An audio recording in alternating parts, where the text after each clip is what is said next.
Hello and welcome to Cool Nerds United. I'm your host, Roderick. And I'm Amber Marie, back in the fold. And I'm Welcome, Justin. Amber.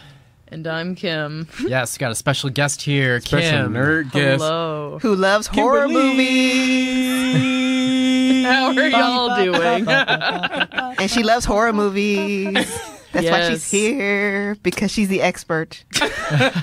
Finally, I can talk about horror in an appropriate time, or where it's socially acceptable during Halloween. So I'm Yes. excited. Happy Halloween. Feliz el Dia de los Muertos. We have a special Look at you and your Halloween Spanish accent. Bravo, you, my thank friend. He said it so Justin. fluently. Yes, he did. Yeah, I took Spanish 1 3 times, so I Wow. should be good at that. So. I've mastered the word hola. That was good. Hola. Yeah, hola. Yes, hola. We have a special episode today where we will be talking about horror films, thrillers, scary movies in general. Dun, dun, dun, dun. Yes, one of my favorites. So to start off the podcast, let me point out the question to everyone. What's the difference between horror and thriller? Ooh, this sounds like a critical thinking question on a I test. feel like we should give this question possibly to Kim to Yeah, start Kim, us off. you're- Kimberly, I'll go start ahead. off this. Yeah. I think the thing about thriller and horror is that I personally believe that you can have a thriller without it being a horror, but you really can't have a horror without it being a thriller. I think thriller really revelants in the idea of suspense, uncertainty of outcomes for a protagonist. It's just I feel like thriller is just it's too much reliant on its outreach to the audience of being on edge. Okay. They want you to be a great thriller. One of my favorites is The Grey. If anyone's ever seen it, That sounds That was a familiar good with one. you, Jessica Good Biel. one. Liam Neeson. You want to see a guy like kill some wolves, but it's. I heard you. But I would say is a very thriller movie. But I can't really, and I really sat down and thought about it. I was like, is there any horror film that doesn't use thriller elements? And I don't think so. Like I can't think of any that doesn't like rely on some sort of like Psychological. like suspense and fear and Psycho. I would say the ones that don't use that are probably going to get hate for this. It's okay. No, go ahead. Maybe, because I just don't feel like this when I watch movies like Jason. Oh, like Oh, we're going to slasher. Like It's strictly almost like slash. a comedy now. I'm saying it's laughable. They're strictly just slasher movies that have no plot. Just, maybe not like the first Saw, but the Saw sequels where you know what was happening and it was just like in the torture. yeah, the psychological aspect of it, like just gone. that kind of play with. Yeah, anything that's like slasher related, I would say does not fall in the category of it's a thriller. No, it's not. I would say that there are some elements. For example, you have like prolonged chase scenes. You have, it's not, that idea. Oh, are they going to get away? Are they not going to get away? The, Myers, the classic Myers theme that plays is when they're chasing each other and the suspense of it. And is Laurie actually going to make it out? Oh no, he got shot for the 6th time, and we burned him alive. But he's back. Oh, Cindy broke her ankle. Yeah. Oh my God, my other ankle. Yeah. Oh no. Now I'm dragging myself. Yeah.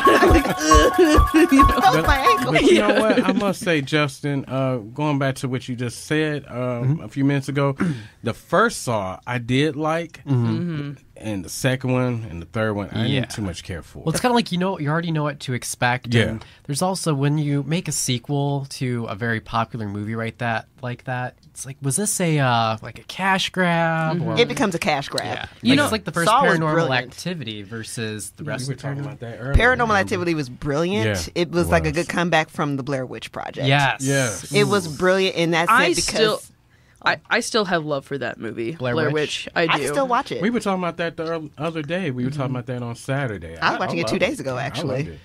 And you know, did? I was watching it 2 days ago. I still love it because the suspense of the Blair Witch is just so brilliant, and it plays on one of the most basic fears ever, and that's the human brain. Yeah. It's like it plays on your imagination because your imagination is the most dangerous place ever. Well, And that's what makes a movie great to me. It's not so much as the spectacle of him grabbing a virgin or virgins and seeing how many ways he could slice and dice them. You know, it's the psychological warfare of it all. You know, that's what grabs me. Yeah, I think that's what made the first Saw movie so great is because the build up to him actually cutting off his foot. Spoiler. The build up to that of him actually cutting off his foot, like wow. You know what's great is that another thing about Saw that makes it, I mean, I feel people don't give it enough credit. You know, it's a very low budget movie when it came out. Yeah. Very experimental. You know, torture and like seeing this kind of idea of it wasn't them dying, it was how they died, and like the elaborate, you know, about like the moral dilemma, you know, like John Kramer, the entire movie is like, I'm not a murderer. Yeah, the psychological aspect of this. But I didn't kill them; they did it to themselves. He did it to, and later on the movie, you know, when he had his predecessors, you know, they were making traps that were unescapable, and he would call like Amanda. He's like, "You're a murderer because you never gave them the chance to live." And so, and I love that about Saw because it's not just a force killing people. Saul has this philosophical like conversation like how are you really willing to survive? Yeah, it questions your morality as a person. Yeah, it does. I mean, people do the craziest stuff when they're put into the most craziest of positions. Yeah. Like the real person comes to the surface. A question of who you are really comes out. And like I said, this goes back to that callback of why I like villains so much. Jigsaw. He's like, he truly just doesn't think he thinks he's doing something good by teaching these people a lesson. It's the best type of villain. Yes. You can see from their point of view why they're doing what they're doing. I'm doing they're this to not teach you a doing lesson. it just to do it. Right. And just to bring back another point you said about the first Saw not being like a big budget film, that's one of the great things about thrillers and horror films is you can have a great film that doesn't have the largest budget. Another one of my favorite, I don't know if this would be more thriller, it's not so much horror, but has anyone else seen Cube or The Cube? I have. You can't see my hand raised, but I've seen it. The Cube, I heard about it, but I've never liked seen it. it. It was more I heard it was real good. Yeah, it was more sci-fi, but very minimalistic. It was kind of an experiment of what can we do with just one singular set. But just to give a quick recap of what the Cube was, you had, what was it, like 5 or 6 prisoners? Yeah, and they were all trapped in this cube, and they had to find a way out, and each way out wasn't actually the way out. It was like filled with traps or something if they didn't choose the right way, and they both kind of had to use their wit and their minds and all that stuff to try to escape. So, do you say you think it borrowed some elements from Saw, or was Oh, this no, this before was Saw? before Saw. Oh, it was way This was before before Saw. So Saw. anyway, if Saw would have borrowed elements from this. Oh, It's very absolutely. possible. Okay, Very possible. There's influences. And but see, I've noticed that a lot of the movies that I tend to like that are horror movie are all low budget. yeah, All low budget. because they have to be creative Yeah. with what to scare you. yeah, if you spend more time actually being creative and the actual story, Not relying on CGI. right, not relying on special CGI, then effects. you actually have something here. You know what I'm actually thankful for in this new wave of horror? It's very loving the practical effects, which I think makes it. We need you a know, call we're back not gonna to talk that. the dark ages of the 2010s. You know, Dark Ages. of the near laughable CGI. You know, but it's The Langoliers. I agree though. I agree that definitely all about that low budget, you know, that the relying on, you know, tension and atmosphere. Atmospheric is definitely something that's making a comeback. It's not about just how like the gruesome or something is. It's about just like how you feel in this world. Oh, you know what's one of my favorites? The Fly. Jeff Goldblum. I like the Jeff Goldblum one, You honestly. didn't like Vincent Price? I mean, it was good, And, but I think I really like the Jeff Goldblum version more. yeah, classic. Yeah. Just because the practical effects of just the transformation of him becoming the Fly and the slow build up to him. Oh God, it was tragic but also scary at the same time. Yeah, David Cronenberg, he's a good director. David Cronenberg. It Yeah, David grosses me out. Cronenberg. Shout out to David Cronenberg. It grosses me out, but I could watch that movie 1,000 times, but it still grosses me out, but I love it. Don't they reference Cronenberg in Rick and Morty? They do. Yeah. That's why they're called Cronenbergs. Yeah. Yeah. But speaking of the more psychological thing, and you have to take a movie like Jaws, Oh where God, Oh, Jaws. didn't like Would it. you say that's Oh, a yeah. thriller? I'd or say that's horror? more thriller than horror Yeah. because Definitely more thriller. one of the things that made it more thriller than horror is the fact that they couldn't get the animatronic shark to work. Yeah. So they had to build along the psychology of, oh my gosh, we don't know what this thing is that's killing people. But that and played to eating their boats advantage. and- yeah. That totally played to their advantage, and plus, it plays on a lot of people's fears about the water. Oh, yeah. You can't see what's Unknown. underneath in the water. But personally, I did not like Jaws. I don't think Jaws qualified as, like I said, a horror movie. It's more thriller. Yeah, it's a thriller. Right. So I never understood the concept of Jaws. It's like But it's a fear that's totally avoidable. Yeah, but just don't get in the water. You know what's interesting? I never understood that logic. Or have a spear gun. Don't go in the water. You know, and let's take this out. Let's deconstruct Jaws real quick. So Okay. Jaws, basically, you know, you have this, you have this group of, marine biology, all these people that are like, all right, we got to kill this thing. We got to learn it, you know, all this and that. It's a megalodon, you know, whatever. And then America. If you take away the fact that Jaws is about a shark in the ocean and that it's in the daytime, and you replace it with at night in a scary location with a slasher, how does that all of a sudden make it into a horror movie? Even though all you're doing is like changing the settings. Right. We're not changing character interactions, deaths. There's no more deaths. There's no less deaths. It's all the same. You know, that you can even have that climactic ending. He can have a big old tank in his mouth. It don't matter. You know, like but I like how her southern drawl just came in there. Big old tank in the mouth. you see what I mean, though. It's interesting how context and characters and settings, you know, can change a film from mood, horror, and I would say that would make it a horror film. You know, that can easily be any slasher film. That could be Black Christmas. That's actually a very good point because that totally changed it from thriller to horror just right there. Yeah, But Black either way, Christmas. It's a classic. or Black Christmas. Yeah. Margot Kidder. was Yeah. in it. or Did just- not care for the remake. Yeah, the remake was horrible. Or just to take back on Jaws real quick. I just wanted to say this really fast. Go ahead.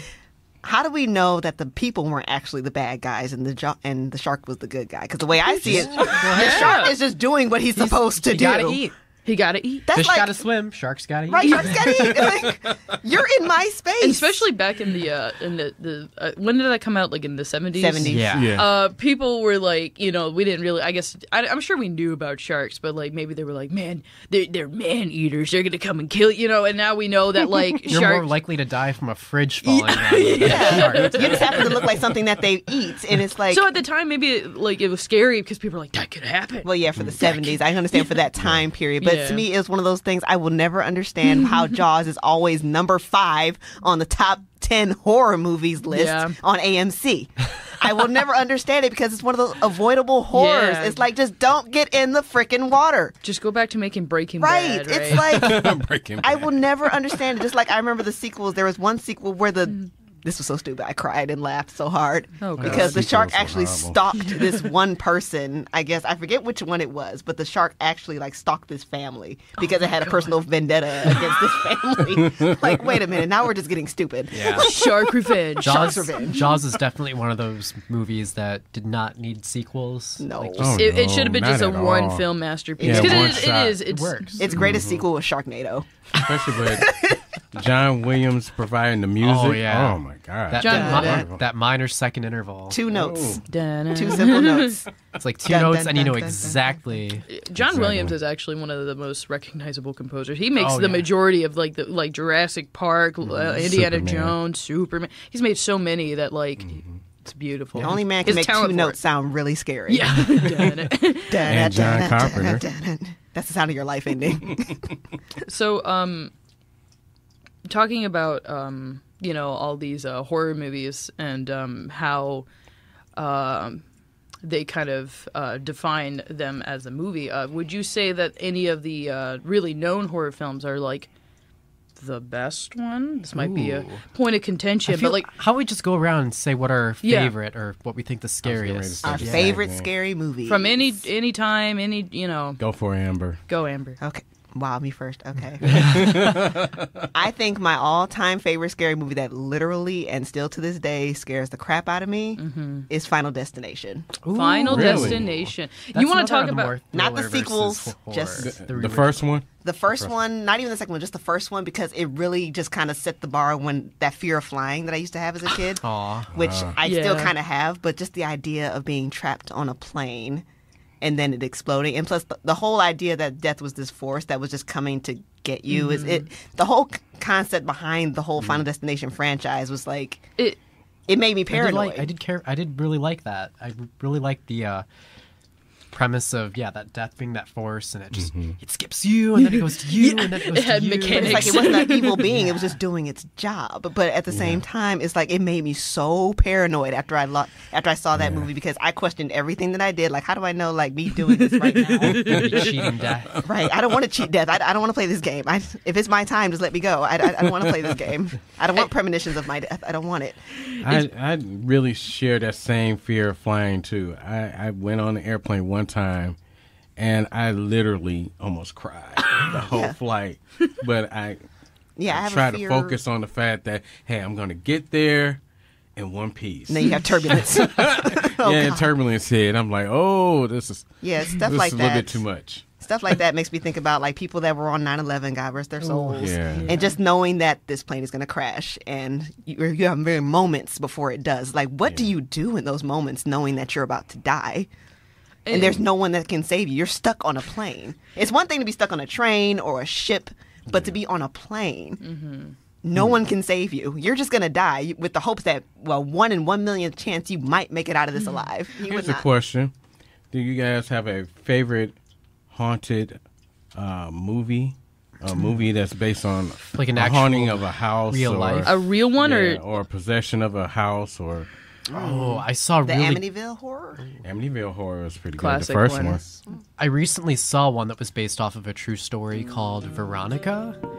Oh yeah, I saw that. That was Oh, cool. yeah. We talked about that. Yeah, it's, recently. It was real good. It was about this girl who lived in Spain. I believe it was Barcelona. Yeah. And there was a solar eclipse, and she decides with a bunch of her friends to, hey, let's do a seance during a board. solar eclipse with a Ouija board. Oh, best idea ever. Yeah, How about and that? 2 thumbs up. Nope, She not ends really. up getting possessed, and this is all based on a true story Yeah. that there was this girl who Don't play with Ouija boards, kids. played with a Ouija board, started Ouija having board. Darn you, Hasbro. hallucinations. And, Darn, that's bro. yeah, it's just... Wait, I thought was it Milton Bradley or was it Hasbro? It might probably be Milton both. Bradley. 'Cause I It never might be played Milton with one. Bradley. It might Yeah. be. I never played with one. Too scared. I know that it's made by a toy company. Yeah, no, there's a Yeah, toy quote, company. toy I think it's company, Milton yes. Bradley. Yeah. I think it is. I think it is. She's saying because she had one. I think possession no. and it goes back to The Exorcist. Yeah, it's one of my I think all-time favorites. I mean, you Still Classic. scares me.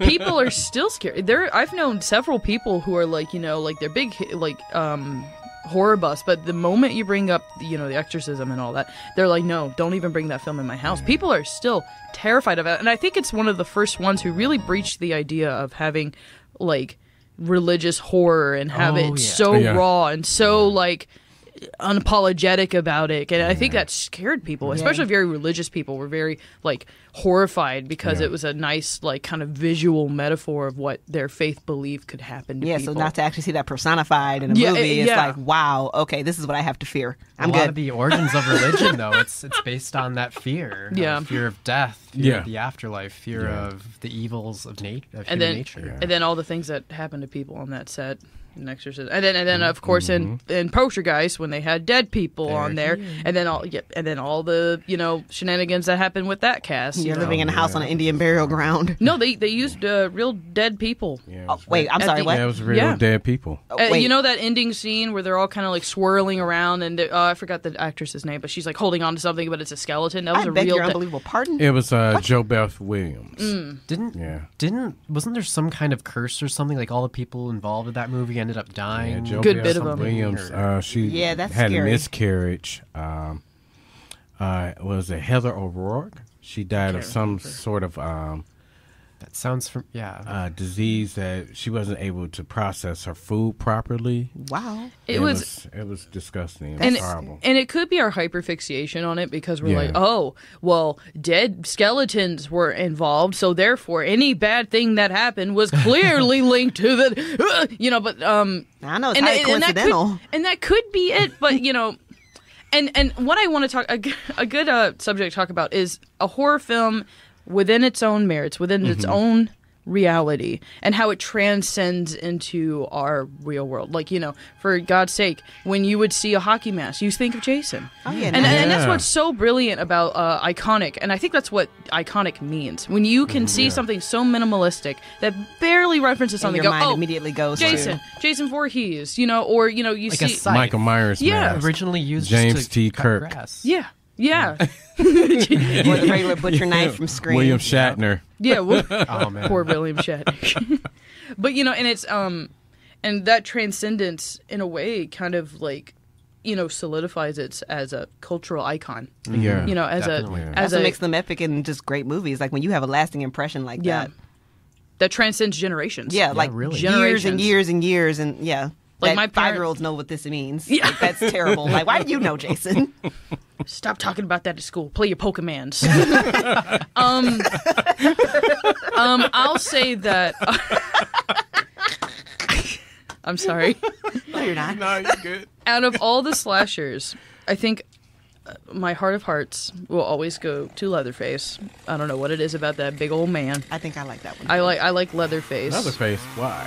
Because one, Chainsaw? first. No, go ahead. Okay, so first is based on a true story. Number one, that's what had me hooked in the beginning when I first saw it. You're like, ooh. He was just a force of evil. The movie starts with him killing his own sister, Evil, and that's evil never dies. That evil was- never dies. That's strictly Even though what you John got your head Carpenter chopped said. off That and was you the were whole burning, point. the whatever. whole theme of the whole series is that evil never dies. And I think that Leatherface, in a way, kind of not only takes that, but he's very unique. It's just it's not another knife or a machete. He took He's a chainsaw. He's a chainsaw. He has a very unique way of branding how he kills his his survivors.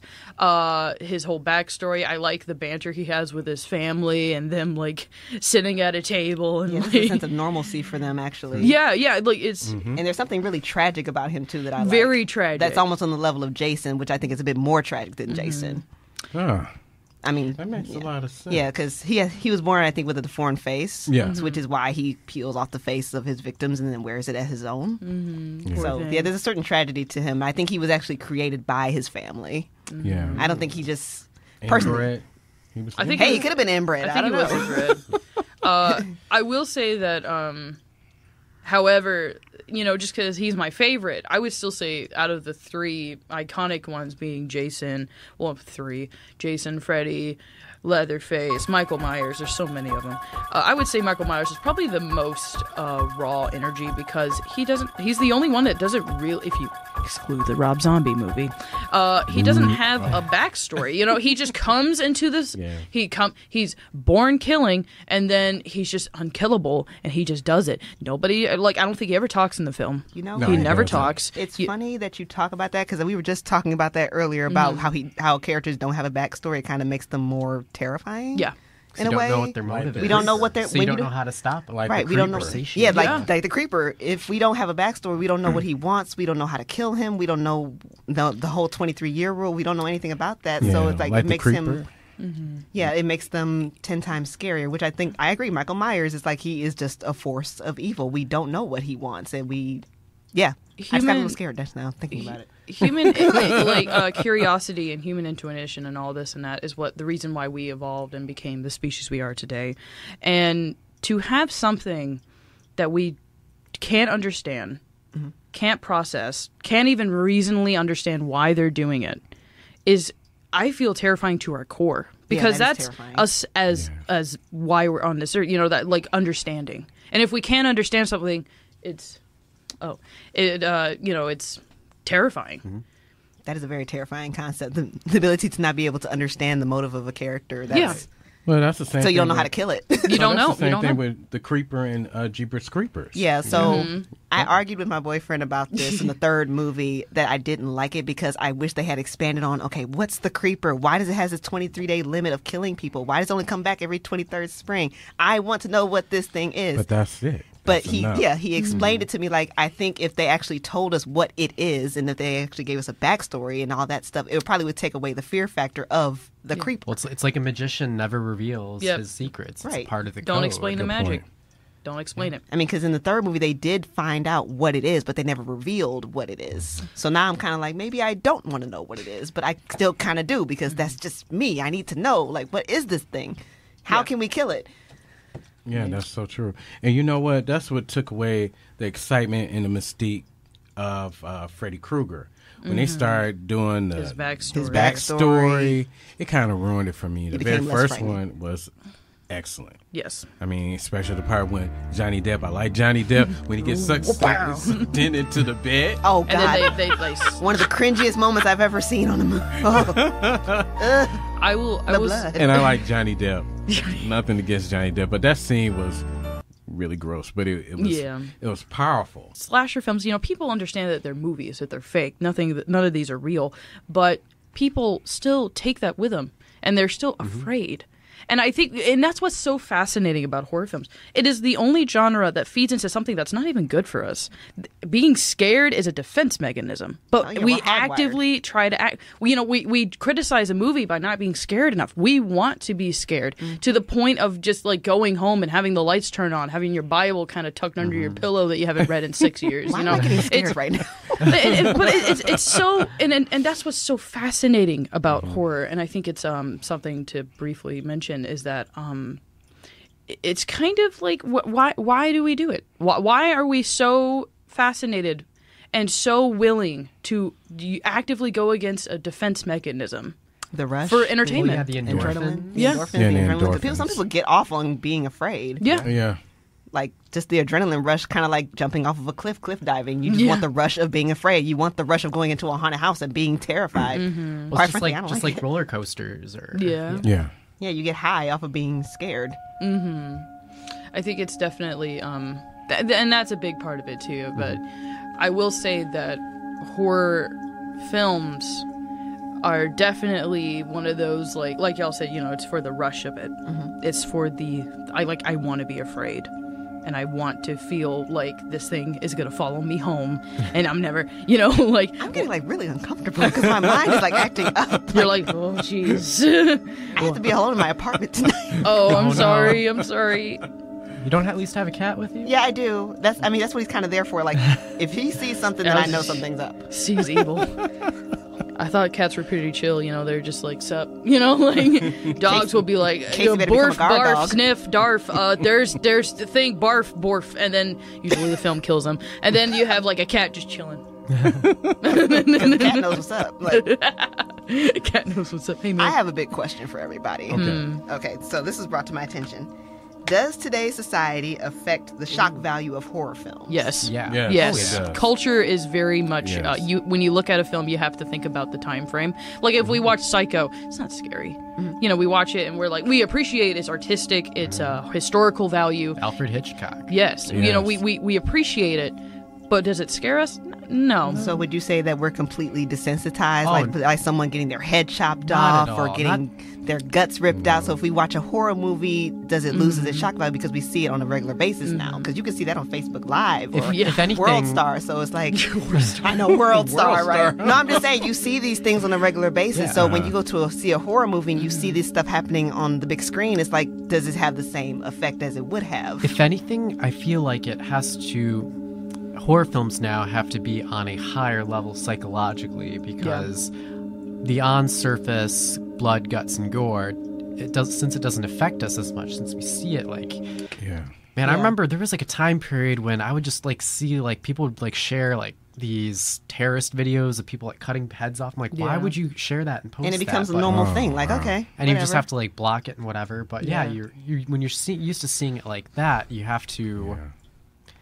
You have to elevate the horror film that you put out to be on more of a psychological level and less on a visual level. And you know, a it's higher funny. expectation. Yeah. It's funny that you mentioned the psychological because I was having a conversation with someone earlier. It's like, yeah, we do have to elevate our standards for what horror is. And since we're bringing up psychological, I have to bring up movies like Get Out.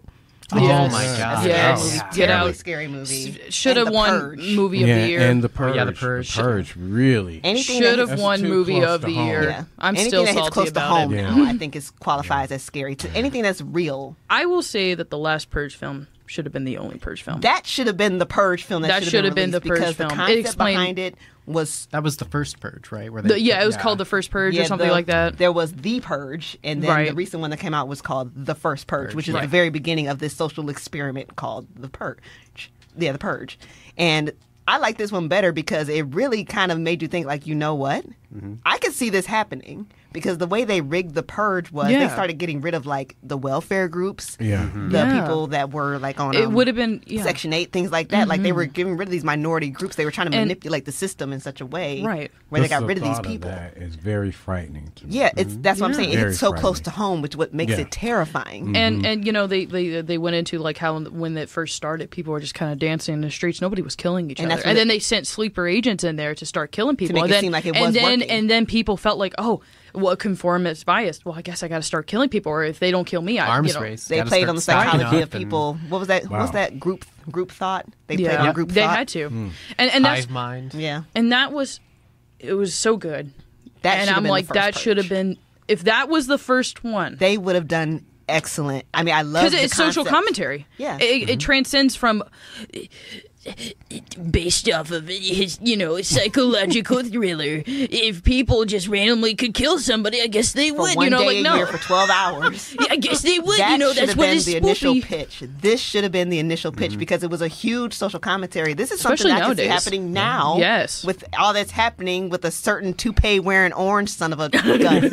So I can see that, especially with the minority groups. I can see them thinking, okay, we need to save money. We have to wipe out certain groups, so we're going to put this purge into play and play it to our advantage Pit the lower classes against each other. Put the lower classes against each other. I can see them doing that and do it. Like, they were actually bribing people into actually participating by promising them a large sum of money if they survived the night. But at the same time, they were killing off these people so they wouldn't have to pay them. No, I agree with you. It's definitely the best Purge. If you just see that one, that's all you need. Yeah, any movie now, I think, like I said, you can't focus on the slasher, the blood and guts. Now you have to really play with actual human fears. The Handmaid's Tale, talk about that with you all the time. Oh, yeah. That's terrible for women. That's like my real fear. That's Pence's America. Margaret I said it. has mentioned that everything that happens in Handmaid's Tale has already happened in another culture. Yeah, she wrote that in the book. Place. Everything she wrote has already happened. That is very terrifying. Yeah. So anything in this day and age that could actually happen now or is too close to home, that's scary to me now. Nothing that's gory and blood and guts scares me anymore. It's like the stuff that's too close to reality. Yeah. Like right next door. Like this could happen tomorrow if just by this a single. It depends on who's in office. It depends on who's running things. You can change the law like that. And that's a scary thought to me. Yeah. But yeah, Get Out should have gotten the award. I believe it should have gotten best movie. I get it. People like The Fish. I don't know, but I'm just saying. The Fish. Del Toro lied in his interview. I didn't see no fish about genitalia. The Mermaid Man? What was that name? The Shape of Water. I saw that once. I will never see it again.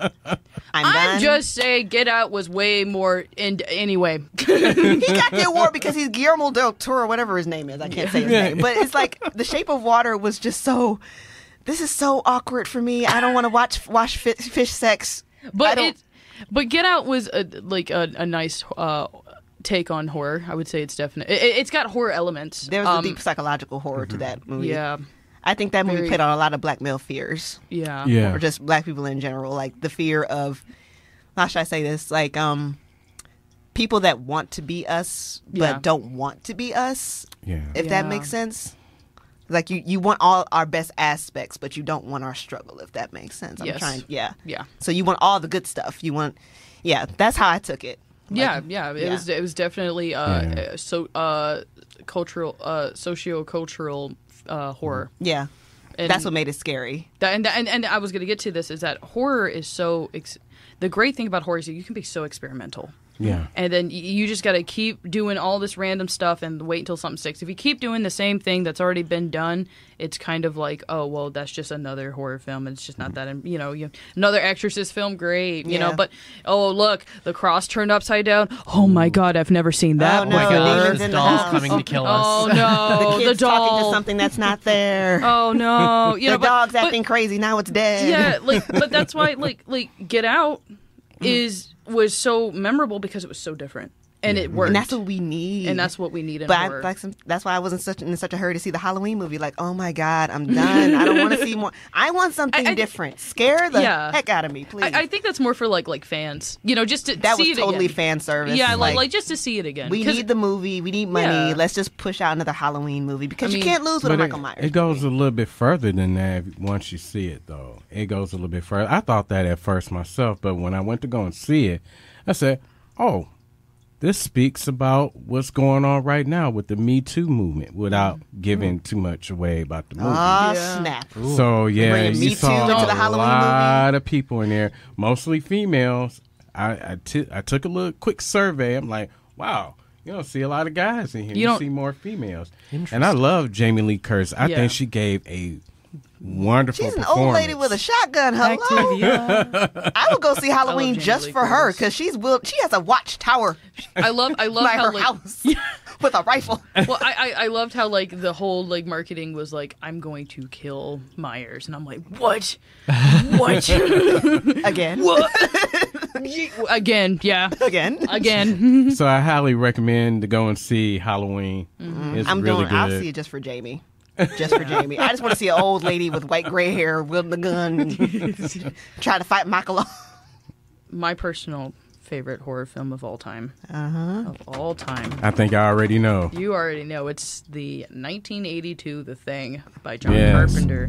With Kurt Russell. Kurt Russell with that beautiful head of hair. Back when he was hot. He was gorgeous. That was a gorgeous man. The thing about The Thing, it's a thing. So it's actually based off a short story. I believe it was a short story called Who Goes There. Yeah.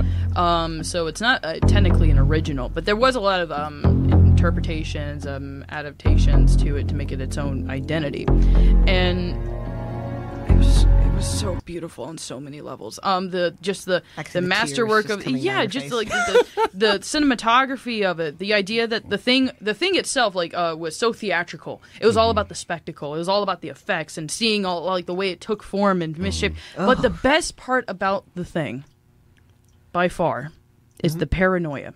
The Thing is not scary by itself. It's great effects. But it's all about the paranoia. Completely They agree. were literally going like, how do I know you're not the Thing? You can be the Thing. Childs, you're the Thing. No, and then they'll kill him, and then they did the blood test. Oh, you're a murderer. He wasn't the Thing. And it's like, yeah, well, sucks. Yeah, I think that was the strongest aspect about that movie was the paranoia. The Thing just added the extra layer of fear to it. And Man versus every man. Yep. And every character did and it wasn't the cheap writing of, oh, let's have characters kind of do dumb things or kind of like, ooh, we're going to go to this haunted mansion, but we don't believe in ghosts, therefore it's going to be okay. All right, gang, let's split up. Yeah, let's split up. Fred and Daphne will go this way. Skaggy and Scooby. Every character action done in that film, I rewatched it. How many times? So many times. I watched it about 10 times. Yeah, so like every character when they do an action, it was all like it made sense.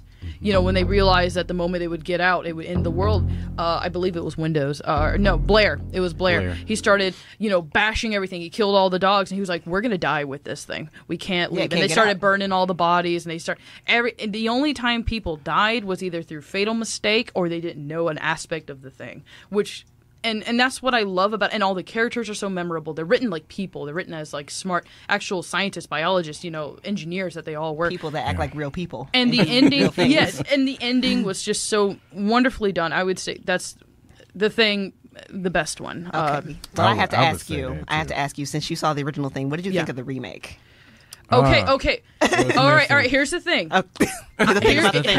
The thing about the thing. Okay. So a lot of people. Okay, so you're talking about some key elements. The thing about it is that, fun fact, I had a lot. No, let me start like this. They had a lot of respect for what they were doing. It was a prequel. It was about I believe, Switzerland base that the dog was running from, and they were shooting from the helicopter. It was a prequel to when they discovered the actual alien. And they were very, they were making sure everything made sense. Everybody died the way that, because the original one, they went and they saw all these dead bodies. They made sure everybody, everything, including who was put, the axe that was in the wall, like everything. They were very much respectful of the film. And a lot of people, the big thing was like, oh, the CGI is awful. And it is. But fun fact, it was all supposed to be in practical effects. The big majority of the film was in practical effects, and then when they screened it for Universal executives, they told them to cut it all out and put CGI. Yeah. You can actually look up. No. I saw the original footage, or the original effects they had. It was amazing. The practical effects were awesome. They literally sponged it and said, no, we want the CGI. It was originally supposed to come out in April, and that's why it got pushed back to October. Because they wanted the CGI. So not only did they wanted CGI, and that's why not only is the CGI not just doesn't look good, but it was rushed. It wasn't rendered properly. It was awful. But you can look it up at any point. Just look up the Thing prequel special practical effects, and you can see it's amazing work they did. And I really do feel bad. And I guess because maybe they didn't want to pay for it. Maybe they didn't want to pay all the artists that would have to come on the thing. I mean, because they only did. Sounds like a big money issue. It is. Kind of like his mustache, Henry Cavill. Yeah, I said it again because I still thinking over that mustache. But anyway. But I think funny. The prequel had. They definitely started out with respecting the film and obviously having a love for it and the practical effects, and that's what they had in mind. But unfortunately, it comes down to executive meddling, people taking the artistic integrity out of it and being like, nah, we don't want to pay for that. Just slap some GIFs on it. Yeah, that'll be fine. I like GIFs. But yeah, the bottom line just seems like it all just came down to a money issue. Everything, like money overrides creativity, unfortunately. Yeah. One of the main special effects people, practical effects, went and did a GoFundMe for I think it's called Harbinger Down. Yeah. And he successfully funded it. I don't know if it came out yet, but apparently I think it did because I remember hearing a lot of people saying it was really good. So, and apparently he uses all his nice practical effects in it. So if anyone wants to see like a nice little funded film. So on a scale of 1 to 10 compared to the original, how do you feel about this one? The prequel, if I take it at face value and I didn't know anything about it and I thought it was an active decision, I would say it was a 6. I think the big thing about it was the thing literally revolutionized in practical effects and body horror. And the fact that you create this film without that integrity and without that shadow, or at least that homage to that, is kind of sickening. But when I know that, and I do know because I looked into it because I was very disappointed, and when I did learn and I saw the love they had for this film, that you have to see these effects. They were amazing and they looked great, and they clearly had a passion for it, but. Unfortunately, like you said, came down to money, came down to execs being like, nah, scrap it, put stuff over it. And I would give it, it's just as good. Because I really feel out for them as an artist, like how they just, they were told no. Yeah, I mean, I agree with you because now when you say that to me, because when I saw both of them, I honestly liked the reboot just as much as the other one. I did, but now that I know this, it's like, wow, that makes you kind of sad. It does because wait a minute, you actually sponged the original practical effects because of a money issue. Let's be honest, it was a money issue. It had to have been. For CGI. CGI does not fix everything. It does not fix everything. This was the dark ages of 2010s. So, have you seen the dinosaurs in Jurassic Park? I'm talking about 1993 Jurassic Park. They still hold up. Yep. Jesus Christ. Like, are we serious? That's my favorite one. CGI does not fix everything. Yeah, the original is my favorite. Beautiful movie. CGI mustaches, CGI, they just don't fix anything. So, Justin, what you think? Think, like, favorite horror film? Yeah. Yeah, we need your favorite horror film. Ooh. Favorite horror film. I'm just gonna election 2000. No. Yeah. I'm gonna Space Odyssey. I'm just gonna take it back a little bit and go with the Creep Show, the first Creep Show. Creep Show was George great. A. Romero. Yeah. Why is that your favorite? So I like the fact that it's not just like one story. You have 5 smaller stories in one condensed film. You have, I think Stephen King is in it. You have a lot of other cameos in it. Yeah. I think Leslie Nielsen has a appearance in it. It has a little bit of humor to it, a little bit of the thriller aspect, a little bit, just a little bit of everything for a horror film. And some people might consider it now to be a little bit silly, but yeah, I'd have to go with Creep Show. I like it. Yeah. I like it. It sounds like. Oh, go ahead. Oh, no, it's fine. How did it contribute to the horror genre? Critical thinking. Like what makes you really like, because it's your favorite. Yeah. So there has to be like a really like distinct, like, oh, there's something unique about this one. Well, I think Creepshow kind of was the first to bridge that gap between, like, is this a funny film or is this a scary film? Okay. And It didn't also- take itself too seriously. Right, exactly. Yeah. It was one of those self-referential, hey, Yeah. let's take the horror genre, but not be too, like, over the head. This is a parody or Too satire. dark and I gritty. do like horror comedies. Yeah. Yeah. Same thing with American Werewolf in London, which came out in 1981. John Landis is the director of the movie, and David Naughton starred in it. It was, Yeah. man, I still watch that movie to this day. I'm gonna go home and watch it tonight. Matter of fact, It's like you can tell that there was fun had with making this. Yeah. Making it. So And I think that and you make a good point is that, you know, unfortunately there are films and media that do take themselves a little too seriously. And it shows. Yeah, like, they and bomb. it's always nice to have that moment of levity, that moment of, oh, thank God, like, okay, guys, we know it's a guy in a mask, like, I like when they poke fun at themselves. yeah, like you know, when they like, know they're in a horror movie. like, yeah, like it's a nice levity, and so I agree Yeah. with you that it's always a nice way to balance things out. Oh, and most and definitely. I will say this, that movies like that, I haven't seen the movie, but I'll go Highly watch recommend it. I will watch it. Yes. But I will Very say good. that very scary, dark, or even, you know, traumatic experiences that happens to movies and characters really look great compared to really light moments. So like if you have a very satirical movie or you have a very light kind of movie and then all of a sudden it kind of goes plunging deep, you know, you're like, oh Jesus, you know. But then like if you start out from the deep and you just kind of walk along, you know, the Trenton, you know, and you're just like doodle doo, and then you're Oh like, my oh, God. you know, I've seen the same squid like 100 times. You know, you get bored. You get bored. There's no We're gonna point need a of bigger levity, boat. and it just makes it all look. It's just mundane. It's you know, like doodle doo. You know, here I go up. Doodle-doo. I'm going down a little hill. Up, we're going back up on the hill. It's still dark down here. I can't see nothing. I think I bumped into a whale carcass. Like it's. But no, and I like that because movies need to not take them. I think horror films do not need to take themselves too seriously. I think there do need to be points of levity because it makes those scary moments even scarier. But I think studios are I kind of agree. afraid to do that, actually, because they're all about making money at the end of the day, which is Yeah. why I think we're afraid to take chances when it comes to certain films, which is why they remake certain and films. that's why a lot of ones that do take chances are very low budget. Exactly why it makes what makes them so good, because I watch a lot of horror movies on Netflix. Oh, girl. Ah. And they're brilliant. There's this one I saw not too long ago called I cannot talk, called Clown. I heard that was Killer real Clowns good. from Outer Space? No, it wasn't Killer Clown. classic.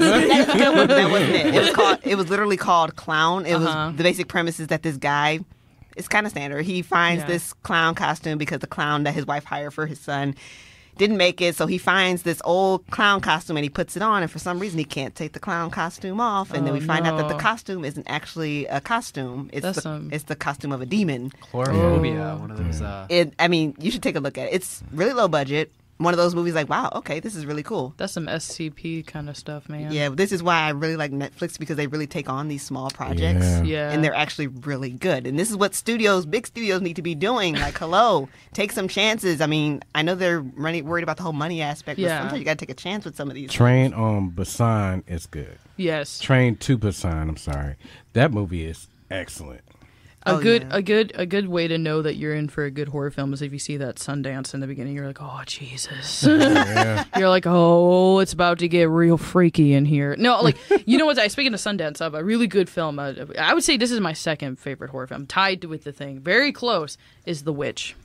Oh, The think Witch I've is heard good. of Which that. is so good. It's a folk horror, and it's incredible. It's definitely about it's about this family that leaves their little town. This is back in like 1600s, and they're just like, well, I don't agree with the church. Well, you get to leave. Well, fine, we will. So they do, and then they go out in the middle of the woods, and let's just say there's shenanigans that goes down. It's great. It has a lot of wonderful themes, a lot of coherent character arcs and commentary on all of these characters of like, oh, we're supposed to be God's people, but they all have their own vices that they later come to right before some of them die. Spoiler, and it's beautiful, it's great, and it's on Netflix. So please, I saw it twice in theaters. Please go The see Witch. it. Okay, The you Witch. recommend The Witch. I'm going to recommend The Midnight Man. The Midnight Man. I just saw that Midnight recently. Man. It's another low budget movie. It's one of These those low creepy budgets. demon movie. Only you just got to watch it. All right. It Train scared me to a little bit. Busan. I recommend. Train to Busan. Train to Which, Busan. Which would I recommend? Tusk. I saw that. I heard that was good. That was the Human Centipede all gosh. over again. Tusk. It was only. Centipede? It was. Justin Long is great in a horror film. I did not expect that, but it works. I saw all 3 Human Centipedes. When I watched them again, I saw Tusk. That was like the Americanized version of the Human Centipede. You would look at the Human Centipede. Because I have this OCD thing where if I watch the part 1 of one movie, I have to watch the others. I did that They with got me Twilight, again, and I guys. did that Finish with what you start. I have to. It's a thing. I did that with Twilight, and I did it with Human Centipede. I won't do it again. It's either one. You've been through some. You've seen some things. Man. I've seen some. Oh my God! Feed her. The centipede.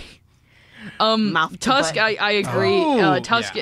My favorite part is when it's all over, and then the guy who like turns it is just sitting next to him. And Morris is just sitting there. Oh gosh, And Wallace the Walrus. Yeah. It was more sad. It's like I kind of waited for that movie to end too because it dragged on too long, in my opinion. It had some torture elements in it, but Yeah. but I think it also was kind of satirical. Like It was. For sure. the idea itself is satirical. They're just like this Sunday, get ready, Tusk, and then you're Haley like, Joel Osment is in it. Oh yeah. yeah, I can't take this seriously. Still looks the same. he looks the same. Just cute in the face with chunky cheeks. He has chunky cheeks. He's also banging his girlfriend, even though he's banging everyone else. And that's fine. Oh. Spoiler alert, but that's Yeah. like such a good one. Yeah, that was definitely an Americanized version of Human Centipede. Yeah, Just with a walrus. When they were fighting each other with their giant Oh tusks. my gosh. Oh, we need your favorite movie. My favorite movie would be the original Halloween, 1978. Myers. Okay, Why? now Classic. the critical thinking question. Why is it your favorite? You can't just say it. You have to say why. Well, the reason being is because I love the fact of how Michael Myers embodies the shape. He's Yeah. not just like nothing against Jason, but I like the fact of the suspense of it. You know, the fact that it was more of a thriller than a horror. He's Now- a stalker. Yeah, he's more. he's Well, you down. World's greatest stalker. He's not Leatherface like pirouetting with a chainsaw screeching. He's in the background like stalking Jamie Lee Curtis and the just force kind of evil. Force of evil. You And know you what can't kill him. You know what I think is scary? If we actually find out what he looks like underneath that mask. I think that there are some They films did that show do. him. Yeah, that do show him. I don't in the remember what he first looked film. like. In the first film, yeah. I don't remember what he looked like. I'm scared to know what he looks He like. just looks like some generic white guy. Oh. He's not gonna take With it a off scarred, and be Chris Hemsworth. with a scar- No, dude, eye. Chris Hemsworth. Wow, Like, you're beautiful. Plot twist, it's Chris Hemsworth under there. He's just like, hey guys. If it's Chris Hemsworth, I'm game. It's fine. It's totally fine. No, they like lifts the mask. It's Jamie Lee Curtis, and she wakes up. Then it becomes a psychological And thriller. then she's just like, oh man, I gotta work It was through within that. me. It was I was me the whole shape. time. Now it's a psychological thriller where she was the killer all along with split personality disorder. You But, definitely like, got to see the new Halloween. You got to see it. Yeah, It's especially really because you brought up good. the whole Me Too thing. Like, oh my God, really? It's really good. Really? I the think way they bring it in is very subtle, but it makes you think. please, Is there a nod to please let Cosby? me know that they're not gonna do the whole like A nod to Myers. Cosby. Like, are they gonna? Now you're making this a whole comedy now. like, They're not. the they're- Jello shots. Sorry. Wait a minute. Oh. They're not. Can you at Okay. least promise me that they're not like implying that Myers is some sort of like sexual That's deviant? please tell me that's not what it is. Oh God. You got to see the movie. You Now got to see I'm the movie. nervous because now I'm afraid Yeah, they're gonna say see the Michael movie. Myers. Then I like some automatically hate that guy. Why they gotta do it like that? No, I'm They just didn't give him a saying, backstory. You can be today. a scary, awful thing, but not be like the worst. I don't want to ruin the movie. That's I one know, of the big I know. things And I'm that I pretty sure hate. the listening audience haven't seen the movie either. Okay. So okay. That's I one of the big things that I advise, hate. I'm sad. swear. I am I deeply. suggest that you go and see the movie. It's very I good. swear to God, if they make Michael Myers 'Cause a then sexual predator, and that's like one of the biggest, worst things you could possibly do to make someone think- horrible and evil is make them a rapist. It's like, don't you do it. Well, and I think it's because it's so prevalent, and like you said, it's very political Yes. charged. And I do like that they are incorporating, culturally what's going on in our day. Because then when people look back 20 years from now, they'll be like, oh, okay, yeah, that was a big movement. But in Yeah. this movie, Historic, though? but no, I do I'm not agree. going to say yes or no to that. Well, here's the thing, because I know that sounds very political in itself. You know, I if they sound were like a to- politician. what they could have done? They could have. I know, I but don't want to ruin it.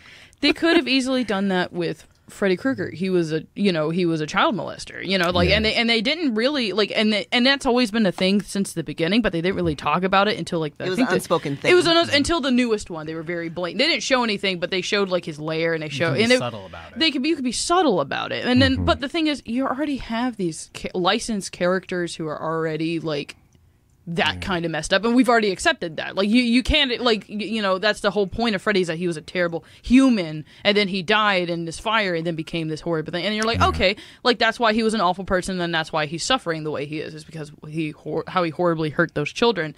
But to take Myers, a very very nice just force, and then kind of, because I feel like in a way that humanizes him. It does. That does, and I think that's why that kind of makes me a little upset, because it's like that's very humanizing. That makes me think he has feelings. Like you're giving him. I can't explain. I like the idea that changing him who he is as a character. You're giving him another layer and it could be, and like I said, I haven't seen it. I will go see it, and I will be more informative. And I know people are listening might not know, but I'm pretty sure that a lot of people have talked about that, because I'm pretty sure that's a very not controversial, but definitely a point of talking about. Yeah, and we won't. And obviously, we're not going to ask you to go into what happens, but I agree that it does radically change how we look at a character. Because we have that idea of like that silver screen to be like this disbelief of like, oh yeah, like he's killing people, but it's not for real. But then you get into this idea of like, like the Me Too movement and sexual assault and all this, and then you're like, oh, that makes him a little too real. It's a little traumatizing, actually. We'll have to see it. We can't really judge it right now. We can't count our eggs, but I definitely believe that. I'll have to. It would have to be pretty dang good for me to be like, I'm totally on board with this aspect of Myers. And it could be like bias. It could be like, on pedestal bias. Like, no, you can't change him. No, he's beautiful the way he is. I don't like change. I must say, in all honesty, they really don't delve that much into it. But it's there. They allude, okay, to the fact that she is a survivor of this incident. Okay. And it has caused her to Did they kind of retcon be a hobo with a shotgun? Girl, that's goals. I'm just saying, like, she's an old lady with a shotgun. Like, I ain't taking no crap. In the way they paced the movie, it was wonderful. Okay. And you could tell it was John Carpenter's blueprint right there. Yeah. And all they did was, like, go by... hey, this is what we're going to do. We're not going to change too much because it's beautiful the way it is. Yeah. Okay, I'm slightly intrigued now to go see it. I'm a little bit curious. I think to add depth to a character that from the design was very minimalistic is a very tricky, it's a very fine line, because you can either add too much and humanize them, or you can add just enough, and it's like, okay, I can accept this. So like I am gonna I'm judging too fast. I'm gonna go see the movie with open ideas, being like, okay, let's delve into this. And but that's the thing when you add these elements into it, like the new It movie. I don't think it had anything too political. I don't. No, believe. It didn't. Not at all. It didn't. It was very by the book, actually. Yeah, I think very child ripping arms and everything. They actually went by the book that time. They were like, okay. no fade to black. They left that one particular scene, thank God. Can I? Oh, yeah. Yeah, that scene. Yeah. Yeah, thank God. We can't put that in a movie. No way. Which is why I don't think Stephen King's that great of a writer. Even Stephen King was like, no, we can't put that in there. Right. Boy, you wrote it. I wrote it, but I don't even want that. Boy, you in made there. millions off that. I did, but I don't encourage this. No. But I did want to touch on. Okay, But did you? She wrote it. But you literally wrote it. What was your state of mind when you wrote that? I don't condone these I can't do it. But I did want to touch back on when you said Freddy Krueger. Like, it was mentioned that he was a pedophile, but yes. it was already implied that he was. Yeah. So I think, from the get-go. Yeah. Right. So I don't like when things are spelled out for me when writers or directors or whatever spell things out for me, because I feel like you don't trust your audience enough to actually figure things out. Yeah. Because I'm a less is more type of person. I like to put things together myself. Yeah. So when you just blatantly put in my face, oh, well, he was a child molester, then that kind of takes it away from me. And luckily, and they did it tastefully. They didn't show anything graphic. They just showed like his den and like the remains, which was like, and you can already put the pieces together. But you put the pieces together, and even the characters dwell in it. They were like, oh my god, that's sick, you know. And then it was before Quentin and her go into and fight him for. It gave the characters courage. So in a way, it was definitely a way to be like, no, we have to take him down. Look what he did to these. That people. was a Me Too movement. Yeah, and it was great.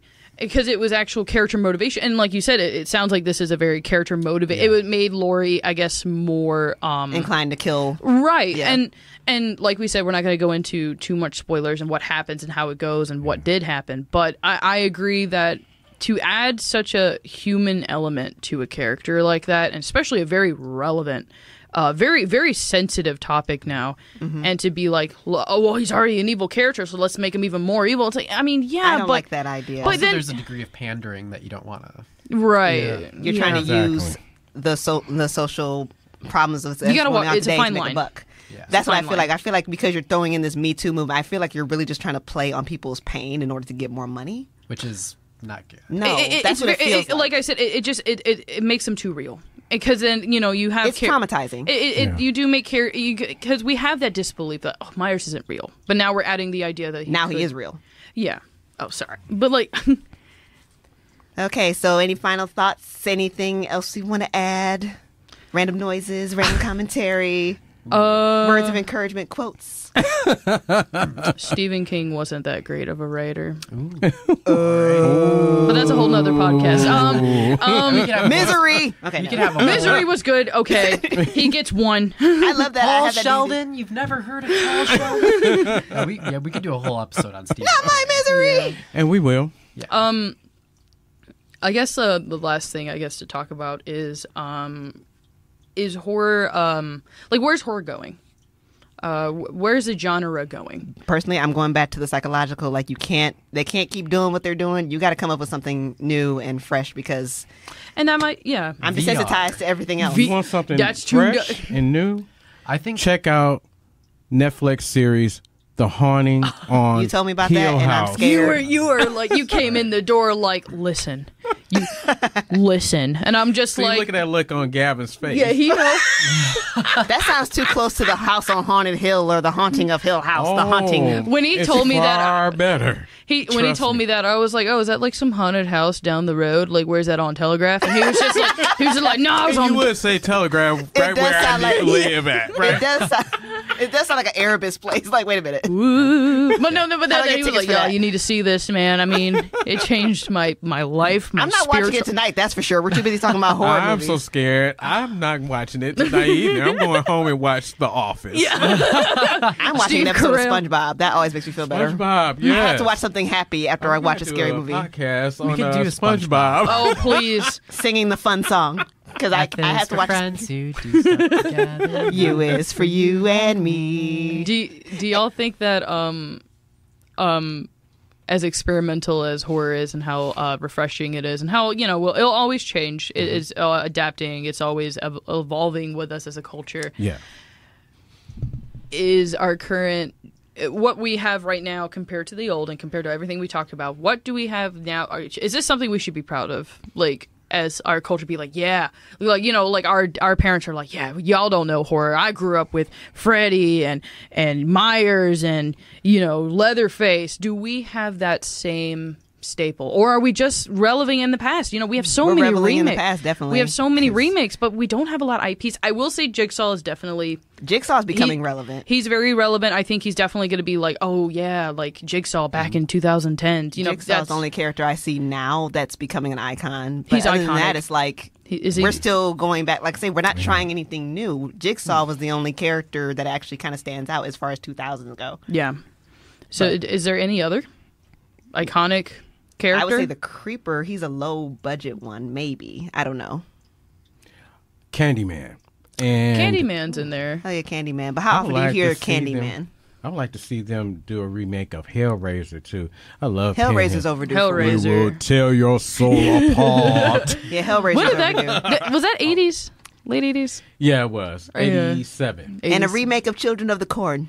Girl, you bringing up Stephen King again.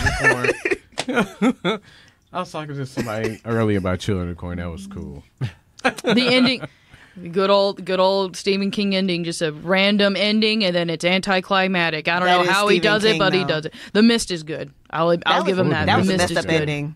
If he had waited 2 more seconds. Okay, 2 here's the more thing. seconds. You know, fun fact, and I'm sorry. Fun fact. This is why Stephen King is a hack.